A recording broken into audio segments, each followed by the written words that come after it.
Donc cette fois-ci, je vais vous montrer comment transférer un texte du PC sur la Scan & Cut afin de réaliser ce genre de petites choses.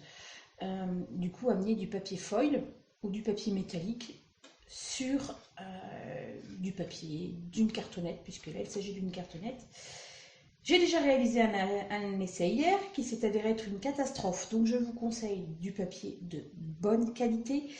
CF, une petite vidéo qui est aussi sur la chaîne YouTube où je vous montre le résultat sur ma planche, enfin sur ma planche de découpe où tout le papier est resté sur la planche de découpe. Bref, une cata.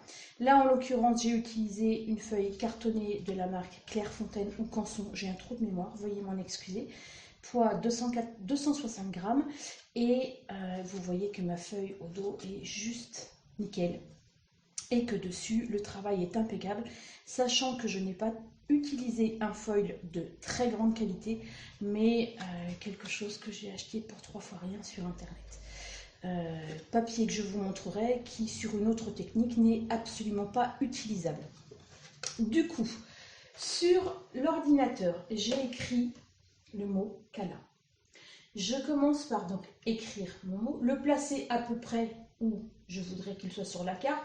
Pour ce faire, c'est simple, votre planche de découpe est quadrillée. Le quadrillage, on le retrouve sur le logiciel Canvas sur internet.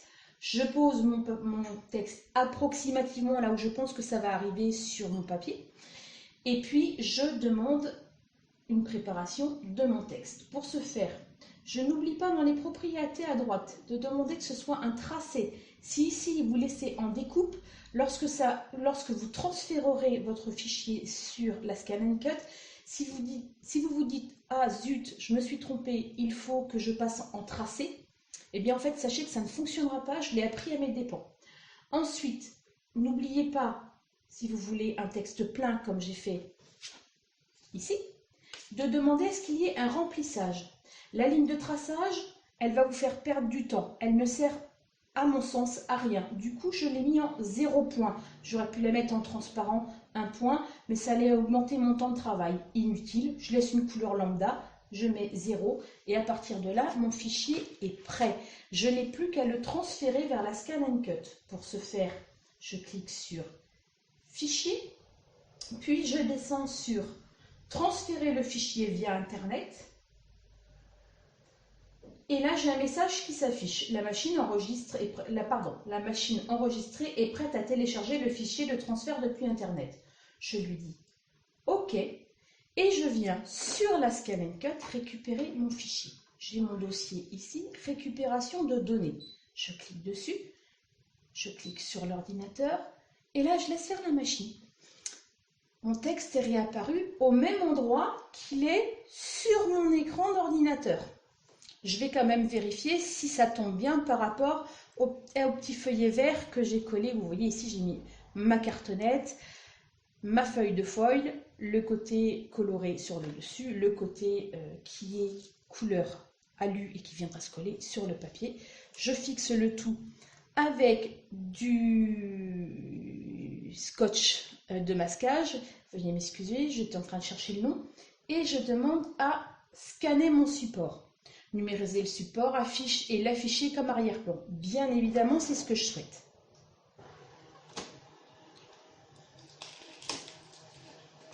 Ce que vous entendez, c'est probablement mon scotch qui doit coller au rouleau en dessous. Ça peut arriver. Et voilà, c'est raté pour le voici de retour avec toujours ce même tuto. Vous aurez remarqué qu'entre deux, j'ai changé les scotch parce que rapompon, que ça se décolle et que ça rentre dans la machine. J'avais donc scanné mon texte, je l'ai ensuite placé là où je souhaitais, chose que j'ai oublié tout à l'heure qui m'a valu un joli petit message d'erreur et je vais vous montrer, comme ça vous saurez, puisqu'on apprend de ses erreurs. Ici, vous voyez que je n'ai pas accès au bouton marche. Tout simplement parce que Tête de Linotte a légèrement oublié de mettre le bon support. Donc j'enlève ma lame de découpe, je pose mon outil spécial pose de foil. Vous remarquerez que voilà, là il est allumé. Sur chaque bout, vous avez une diode, comme dit mon chéri. Moi j'appelle ça une petite loupiote. Voilà. Et maintenant qu'il est en place, en effet, le bouton marche est accessible. Je lui dis de travailler et vous voyez en direct.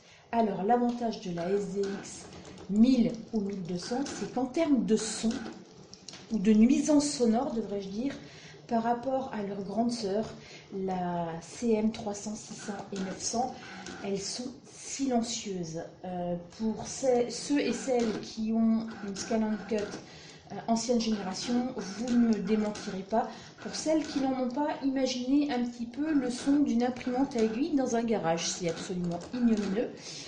Et quand ça tourne un quart d'heure, 20 minutes, je vous promets, vous avez les oreilles complètement cassées. J'exagère légèrement.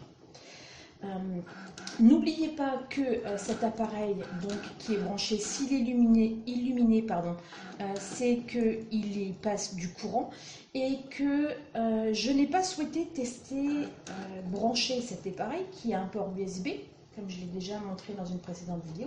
Je n'ai pas souhaité le brancher directement sur le port USB de ma Scan & Cut puisque je ne sais pas si la Scan & Cut permet le passage du courant par le port USB et que je ne tiens absolument pas à faire le test au risque de griller ma machine. Ceci étant, l'appareil, le petit embout est branché sur mon ordinateur portable.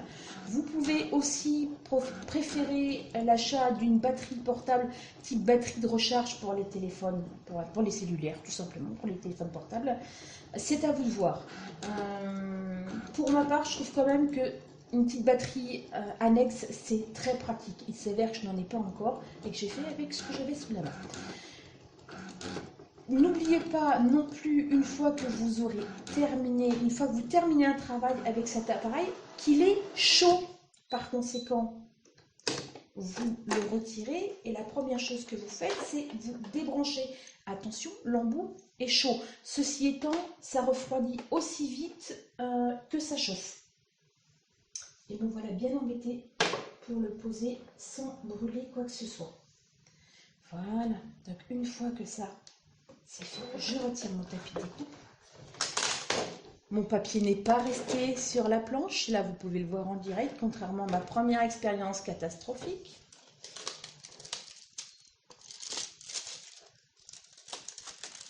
Et voilà, alors là vous voyez, j'ai utilisé donc la même qualité de papier que celle que je vous ai présentée au début de la vidéo. Vous voyez que la qualité de papier n'est pas terrible en fait, puisque j'ai quelques résidus. En frottant avec une gomme, ça devrait partir parce que ça n'a pas été chauffé. Ceci étant, si vous le passez dans la machine à foil, que moi j'appelle la Mink Machine, puisque j'ai du mal à retenir le nom de l'entreprise qui fabrique cette machine que je vous présenterai dans une vidéo ultérieurement, eh bien sachez que si vous passez dans cette machine-là, les petits résidus comme ça sont collés et on n'y revient plus.